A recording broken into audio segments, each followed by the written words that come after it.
We need two rings.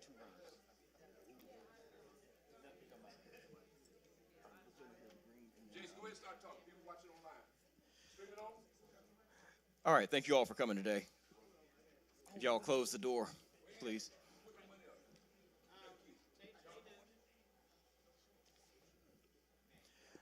All right, if I can get someone to pray us in. Yeah, I'm going to pray. Father, we thank you for this gathering. We thank you for those who sacrificed to come. In Jesus' name, amen. Amen. And I know some people who should be here, who always begging money from me, ain't in here. So now I ain't going to give them no more money. All right, just like last week, if you'll scan the QR code if you want to see the material as we go along with it. If you want a copy of this, you can download it from this link. If you can't do that, then just, let me know and I'll get you a copy of it. Who remembers what we talked about last week?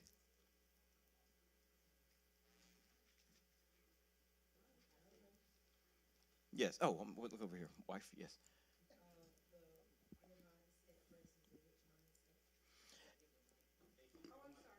Yes. I'm vegging. We learned about a rich mindset versus having a poor mindset. That's right. And what can you tell us briefly about the difference between a poor mindset and a rich mindset? So a poor mindset don't really think about the future things and the future, responsibilities and obligations that they make decisions in the moment. And a rich mindset think about the long term effect of what they do. Very well said.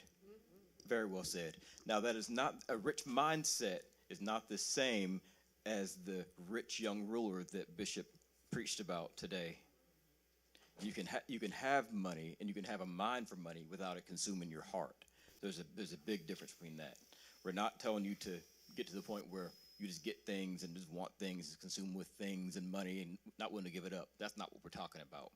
We're talking about getting to the point where we can build a legacy, leave the future generation and our own selves off better than we would have been otherwise. So one of the things we talked about last week, the first point of the rich mindset was basically that the people with a rich mindset, they're concerned about their finances. They budget, they save, they plan. They don't spend everything they have. If they spend everything they had, they will be poor. They would have a poor mindset. So as you accumulate wealth, as you accumulate money, as you get raises, you don't spend it all. One of the first things you're going to have to do is save an emergency fund because you want to protect yourself from danger. You're going to protect yourself from having to go into debt to cover emergencies and to cover expenses. So the first thing you do, save that emergency fund. Because y'all have heard me say this 1,000 times. Nothing's really changed, but it's still true. Sometimes it's good to just have a refresher. But things are going to happen. Just because you're saved does not mean that your car won't break down or a window won't get broken, you're not going to lose your glasses. Things happen. You need to be prepared. Now, if you don't, let's say if I lose these eyeglasses, I need these glasses, okay? If I don't have any money in the bank, what am I going to do? I have two choices. I can go without, or I can use some money that I don't have to pay for them. I can put them on a credit card. Both of those are horrible decisions. But having that emergency fund gives me that money in place to be able to cover things like that, to cover things that are needs. Now, an emergency, who can tell me what an emergency is? Define an emergency.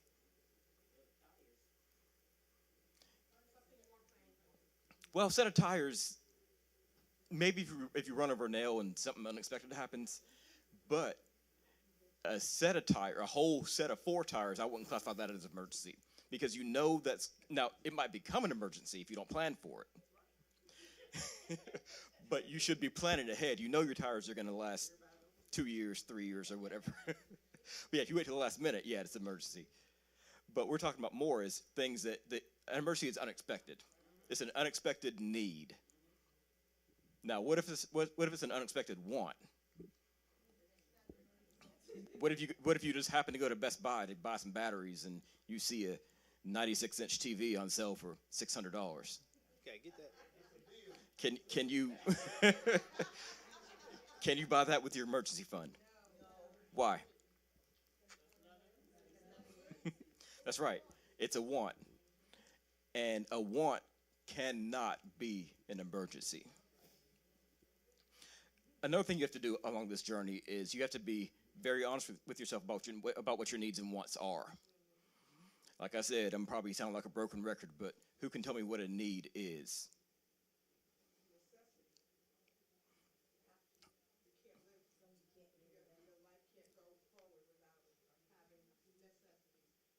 That's right. And we are recording. This is streaming, so please let's make sure everyone has mics when they speak. If you will get the mic and repeat that, please. A need is essential for your life. Right. Essential for your health, Right. your safety, or your survival. So, for example, we need food. If you don't eat food long enough, you're going to die. You need water. You need shelter. You need clothing. Things like that are actual needs. Now, what you eat is a want.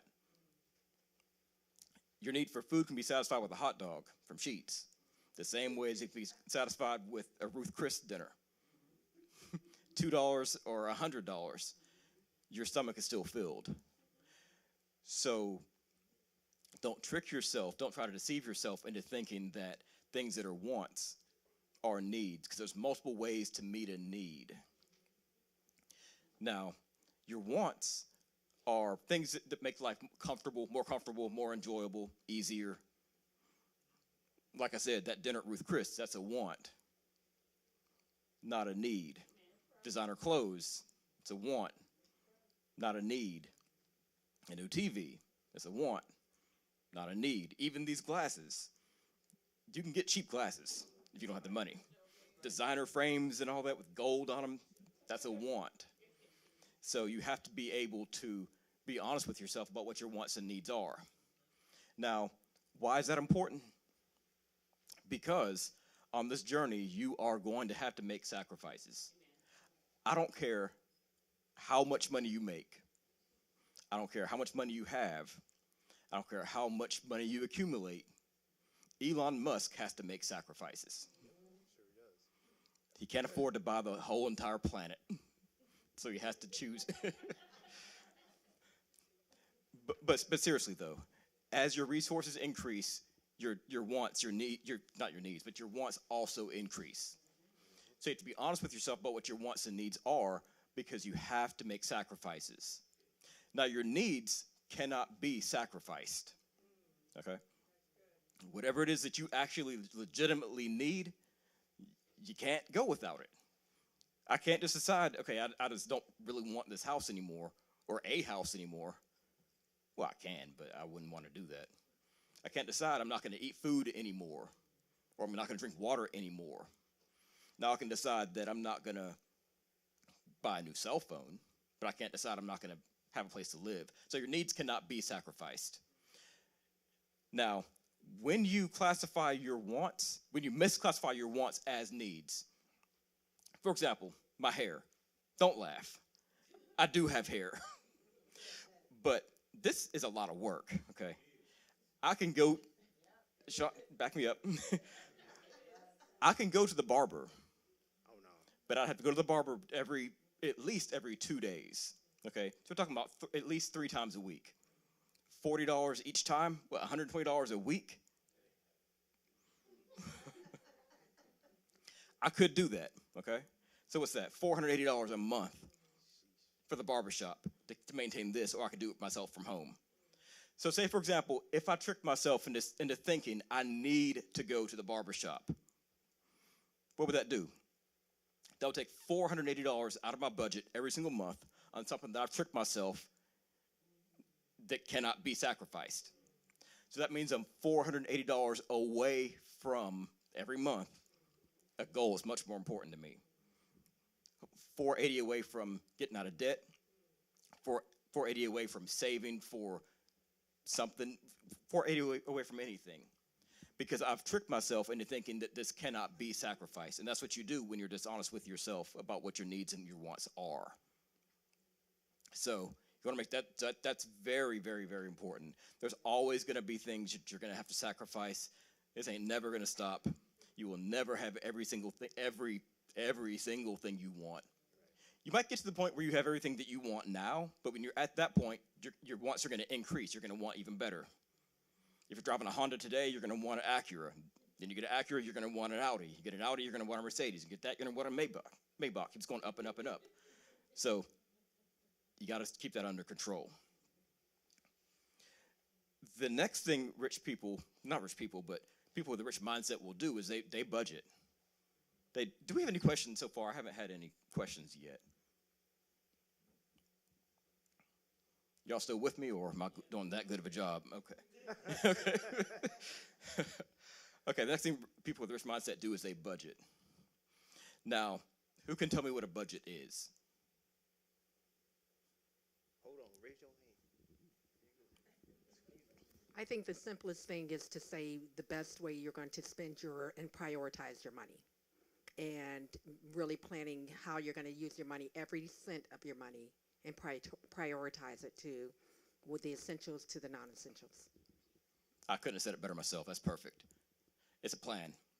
It's just a plan on how you're going to spend your money, how you're going to allocate your money, how you're going to prioritize your money, how you're going to allocate and plan for all of your money. It does not mean that you're broke. We look at things like budget in. That's probably, I've never been there, but it's probably not a very nice place. That's a misuse of the word budget. I think a lot of people associate budget with the same way we do diet. Mm-hmm. It's something that you know you need to do, you want to do, but it has a negative connotation no matter what the results will be. That's very true.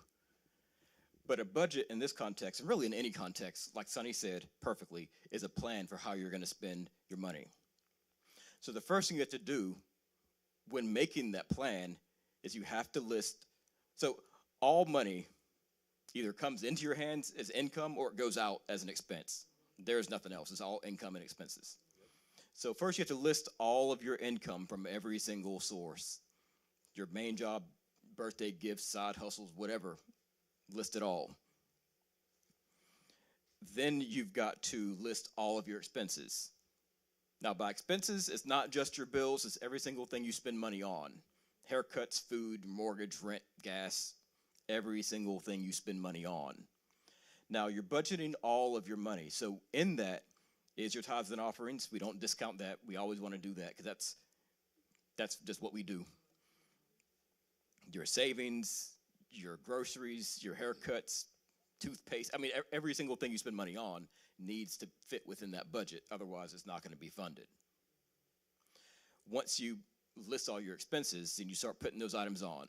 Now, if you get to the point where your income is less than your expenses, so your income is $5,000, but your expenses are $6,000, you've got to start taking things off. And how do you do that? How do you decide what to take off? You've got to prioritize your expenses. So the things that are the most important, your highest priority, should be the things that are your needs. Things that no matter what, if I can't pay for anything else, I'm paying for this mortgage. I'm buying food.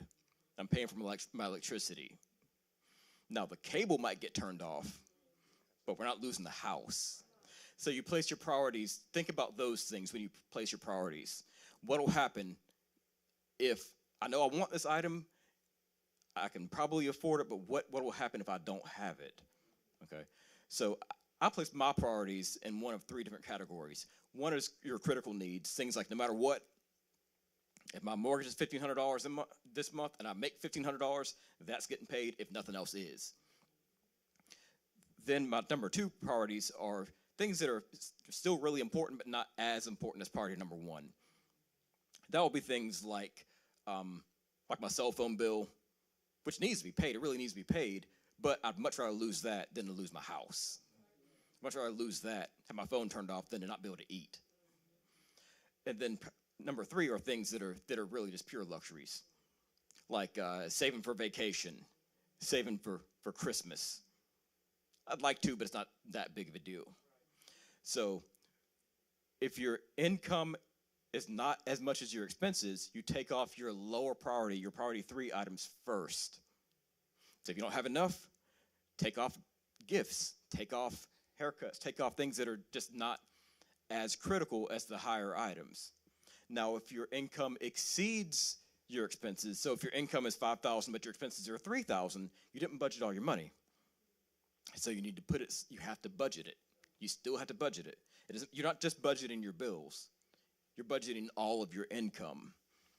So if your income is more than your expenses, that means you haven't budgeted all your money. So you find something to do with that money. You save it, you put it into savings, you put it towards paying off debt, you put it somewhere. If you don't, someone else will put it somewhere for you. You'll see a commercial or hear a commercial on TV, you'll see someone else wearing something, you'll be driving past a restaurant that smells good and money is just gone. It'll just disappear. But that doesn't happen. That cannot happen when you budget, when you budget properly. Yes, First Lady. So what's the most important thing to do when you realize that, okay, I done cut out some stuff, my income is higher, my expense is lower? What do, or anybody in the audience think that they should do with that extra money? Should they go and take that extra funds, pay off expense, or should they take that extra funds, put it away into an interest-bearing account at a bank or whatever, and create their 6 months emergency funds? So what do you think would be the best way? Because we know that those items, getting our hair done, and we can stop that.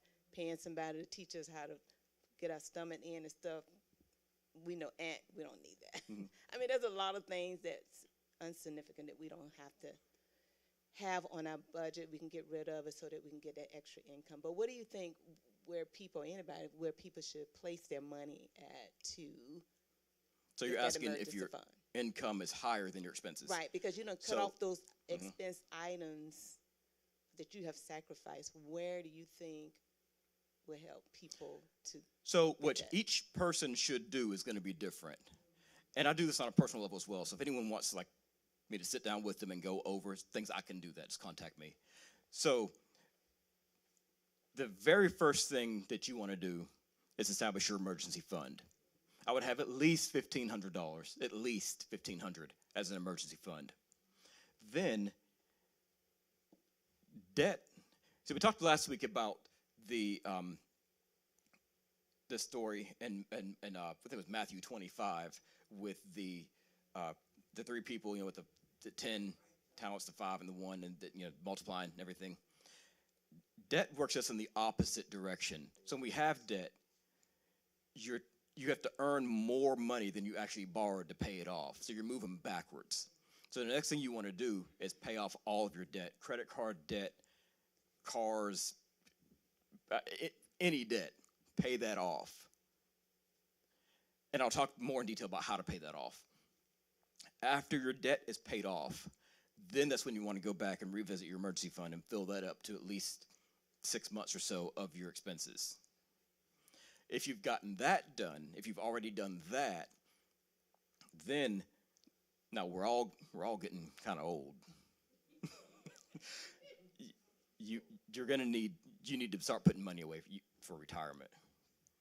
Now, if you're already doing that, now we talked about the importance of setting goals. We all need to have goals. If you don't have goals already, I need you to set some goals, some SMART goals like we talked about last week. I need you to don't just keep them in your head, write them down so you can see them, so you can read them, so that you have something to aim for. Does that answer your question, First Lady? Yeah. Okay. And Sean, I saw your hand. Well, you kind of said it all. So, but for us, yeah, we paid off our debt. Once the debt was paid off, we saved we got more than 6 months of emergency fund, I believe, in a high yield savings account. So don't just put it in a regular bank because they give you like 0.0.1 or something like that. It's ridiculous. And once you get to there, that's when your study starts to kick in. You gotta, because so many black people or people of color are scared to invest in the stock market. And the stock market crashes, everybody loses money, so it don't really matter. The world was at the end anyway. So you have to learn about the stock market. You have to learn how to invest in real estate, something. Because like you said, we getting older, and you don't want to be 75 years old and you still got to work 8 hours a week. That's not sustainable for your age. So at this age now, we're starting to learn how to invest, what to invest, especially if you have extra money. You can save some on the side for your vacation, but then that other side needs to go in investments. And I follow the principles of Dave Ramsey. Like, you enjoy some of it, you invest some of it, and you give, because that's the principle too. You have to give, then he give you more, and you keep that whole cycle keep going and going and going. Go ahead, Sonny. I just wanted to mention, for people who are in an industry like mine where you get paid in cash, oftentimes there's the tendency to say, oh, I'm not going to report this, I'm going to take the cash. And I know so many people in my field who get money, cash, on let's say Friday, and by Saturday, they don't know what they've spent it on. They can't even say, because they don't look at it as their income. They look at it as, okay, I have this money, but they're not treating it as though it were money that I need to allocate to different places. So if you work in a place where you do get a lot of cash income, that even if, whether you report it or not, that's not the issue. The issue is taking that cash, take it home, make plans for it before you spend it. Don't stop by the store, don't go buy dinner for the kids and everything, because I know people who make tons and tons. They walk out of the door with hundreds of dollars at the end of the week, and then by Monday they have no clue what they spent the money on. Does anyone in here get paid like an irregular income, like tips or cash, like Ms. Sonny said? Yeah, so that's no excuse to not budget. It takes more discipline to do it that way, but it definitely can be done the exact same way. A good practice for that would be to, when you get your tips, when you get that cash, put it, you can go directly to the bank, but unless you want to go there every day, what I would do is just put all that money. My job is next door to the bank. Oh, that works out perfectly then. Because if you hold it in your hand before you get where you, I'm sorry, if you hold it in your hand before you get, and literally my job is next door to the bank, so it literally goes directly to, so that I have it where, and then I can move it around, but it definitely comes out of my hand, because you know, if you got a $20 bill in your pocket, you break that $20 bill, you have no idea what happened to the rest of it. You might be able to account for that first $5, but you have no idea what happened to the rest of it. Yep. And those of us that get regular checks, also, things like bonuses seem like it's not really part of your income. That needs to be budgeted as well. If you get an unexpected bonus you were not expecting at all, you just check your bank account and there's an extra $5,000. Well, what do you do with it? You make a plan for it. You make a budget for it, just like you budget all the rest of your money. There's no such thing as free money. There's no money that's exempt from budgeting. You could actually have your job set up your direct account. So if you have an investment account, your money can go right into that investment account. It can go right into a savings account. As long as it doesn't touch your hands, you can get that direct deposit to wherever you want it directly deposited to, and you won't even see it, so you won't miss it. So now everything is digital now. You can do it. And like we said last week, the people with the rich mindset look at the future benefit. They don't look at the short-term immediate gain. What does this do for me today? But what will this do for me 5, 10, 15, 20 years from now? Or my children, or their children. We don't look at, okay, I can just enjoy this $5,000 today. An investment in any asset in the short term is going to lose money in the short term. Now, long term, it's going to pay off. But that's the difference between a poor mindset and a rich mindset, is that rich mindset is going to cause you to look at the bigger picture, not just the short-term gain. And that's where we all need to get. And I keep going back to this because it's so important. The way we think really determines our whole entire lives. We've all done, or I've anyway, made a lot of mistakes. I've also done a lot of things right. But the good thing is we want to learn from those mistakes and not keep making the same mistake over and over again and replace what we thought we knew, what we thought was correct, with new information. Any more questions, comments?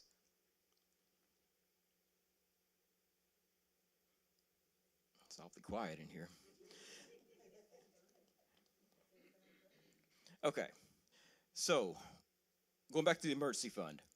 When you save that emergency fund, like Sean said, a great option, if it's an option for you, is to have that money deducted directly from your check and put directly into a savings account. Now, your emergency fund needs to be just liquid, needs to be very easily accessible. So I wouldn't be too concerned about whether your emergency fund is making money or not, making interest or much interest or not. It needs to be somewhere you can get to it easily. So some of my emergency fund is just in my state employees money market account, which pays like, I think they raised it to half a percent.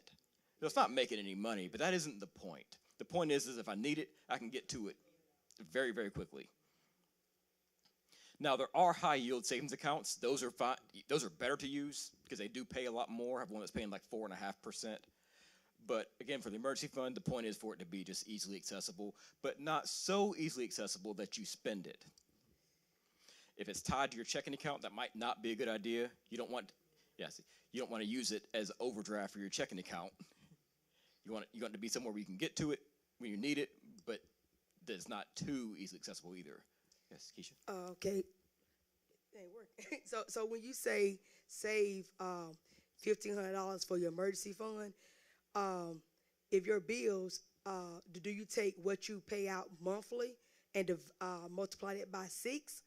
Is that 6 months of savings? Because if you just save $1,500 for your emergency fund, that's not enough to pay your bills. No. What I was saying is that if you currently do not have an emergency fund, or if you currently have less than $1,500 in your emergency fund, first thing you need to do is get that up to at least $1,500 as a basis for an emergency fund. If you already have more than that in your emergency fund, then that doesn't apply to you. Okay. This is just to get you just to that base point. Because a lot of people, no show of hands, but a lot of people don't have any money or have $100 or $200. Yes. Oh, Mr. Ward. Yeah, you could have emergency fund, and then you could have household emergency fund. Am I right or wrong? You could have an emergency fund. Say, for instance, if I personally have a emergency fund, and then I have a household emergency fund. Like he said, $1,500 is the household emergency fund, but then I got an emergency fund for the emergency fund. Well, the more you have, the better. The more you have, the better. Do y'all see where I'm coming from? You have, say for instance, if the plumber come over and you say, the plumber say, I need, it's going to cost you $500. Is that an emergency? That's a household emergency. But you talking about something like if a car engine go out, then that's a big thing. So I got to have money for that. Right? Am I right or wrong? No, that's a good idea. And one of the big things. Before I get into this next topic, is there any other questions?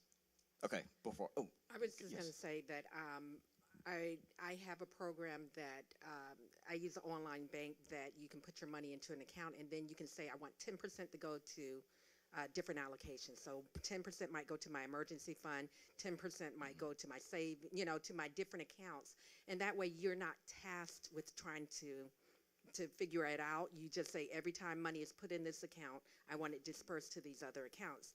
It is not, if I needed it, I could, get it immediately, but it's not an account I look at every day. So when the money's in there, I'm not seeing it every day and being like, oh, I got all this money. It keeps it separate from the other accounts so that I can, and there are a couple of banks like that are online they're called Profit First banks that will break your money and put it where you want it without you having to think about it and manually do it. That's good. And Deacon Ward, to your point, there's a lot of expenses that we should be planning for that should not be emergencies. Like Angie mentioned, like the set of tires, a whole set of tires, 4 of them, unless you just are really unfortunate, shouldn't be a surprise, shouldn't be an emergency. Now, because big expenses like that, you should plan for in advance. Like if okay, these tires are going to cost me $1,000 and they last 2 years or 3 years, you can save over that course of that 2 or 3 years for that. And I think that's what you're talking about, Deacon Ward, to where, I might need a new HVAC system. That's going to cost me, $10,000. So you save for 5 years to get that $10,000, and this money is just for the HVAC or just for a plumbing issue and things like that. So each one of our lives are different. Each one of our needs are different. But yeah, having a plan for big expenses like that is a very good idea. In fact, it's critical. Like for example, the taxes on both of my cars are going to be due, one in March, one in February, and that's going to be a few $100s. I don't like to take that out of the budget for 1 month. I like to spread it out over a few months. So I'll start saving for that like in September or so that I have the money by the time it's time to be paid. So you think ahead, plan ahead. But that's what I'm talking about. And I heard Pastor talk about telling his wife, go get this money in this drawer. I keep that for that. You see what I'm saying? Like, say, for instance, I get my tax bill. I know it's coming every year, so I already have that at the house. I don't have to go in my emergency fund because that's not an emergency. That's what I call an everyday household thing that I have in the house for situations like that. You're absolutely right. So what Deacon Ward is saying is absolutely right. You also want to have a separate emergency fund for things that are unforeseen and therefore cannot be planned for. That's all another hand. Jimmy. I got 2 minutes. I'm going to set my clock back so that way I can have more time.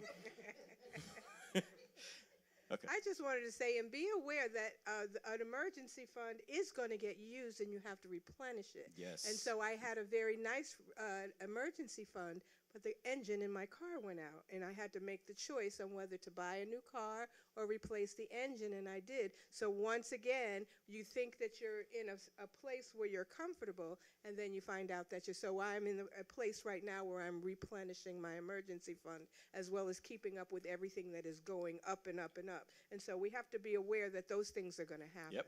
And when that happens, and it will happen, maybe it won't be as big as an engine, but if you do have to withdraw any money from your emergency fund, so say, for example, if you've got your emergency fund set where you want it, and you're working on paying off debt, you're working on paying off a credit card, okay? You're putting $500 a month towards that credit card, and then you have a $1,000 emergency. What you should do at that point is make minimum payments on that debt and put all that extra money into the emergency fund until it's built back up, then resume back with paying off that debt. Because the emergency fund, it needs to always be there. So if you have to withdraw from it, you have to put it back, which means you also want to withdraw from it as little as possible, which means that you need to know what your needs really are. So it all ties in.